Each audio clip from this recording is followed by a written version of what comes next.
Mr. Zuckerberg, I'm the largest user of Facebook in all the EU institutions in terms of followers, in terms of engagement, so I'm your best client here in the room. I've no idea of the value of that, but I'm pleased to see you, as I hope you are me.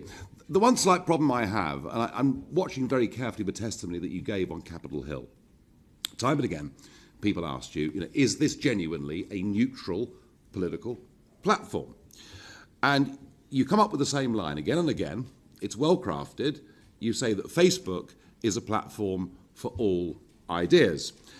Now, historically, of course, it's true that through Facebook and other forms of social media, there is no way that Brexit or Trump or the Italian elections could ever possibly have happened. It was social media that allowed people to get round the back of mainstream media. Now, perhaps you're horrified by this creation of yours and what it's led to. I don't know. But what is absolutely true is that since January of this year, you've changed your modus operandi, you've changed your algorithms, and it has led directly to a very substantial drop in views and engagements for those that have got right of centre political opinions. The facts are very clear. Just look at President Trump's numbers on a much smaller scale. Look at mine. Look at thousands of other conservative commentators. And on average, we're down about 25% over the course of this year.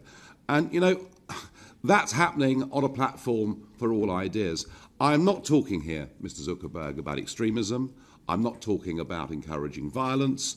I'm not talking about hatred of anybody. I'm talking about people who have majority mainstream opinions, and frankly, I feel they are being willfully discriminated against. What interests me is who decides what is acceptable?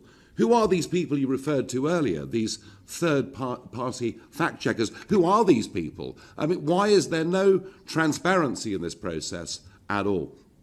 I'm not generally somebody that calls for legislation on the international stage, but I'm beginning to wonder whether we need a social media Bill of Rights to basically protect free speech. And I'm asking you today very, very clearly that would you accept that today Facebook is not a platform for all ideas that is operated impartially?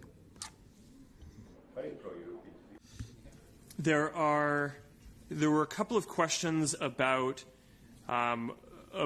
political bias that I want to touch on, because I think that this is a very important topic. As a couple of you mentioned, we are committed to being a platform for all ideas. That means that we want to make it so that people can come to our service and share any idea across the political spectrum. It's very important to me that we're a service that allows for a wide variety of political discourse. We view that as a big part of our responsibility, and I can commit to you here today that we have never and will not make decisions about what content is allowed or how we do ranking on the basis of a political orientation. So that's an important philosophical point for me that I'm proud to be able to commit to. There was a specific point around distribution and reduction of seeing people's content. And on that, what I'd just say is we've made a number of changes this year to make sure that we're showing people's friends and family and community content more than public content in general. So a lot of the feedback that we've heard from people is that they come to Facebook because they want to stay connected to people. We've also done a lot of well-being research. This wasn't a topic that came up today, but we're very focused on making sure that people's use of technology is good for people's well-being.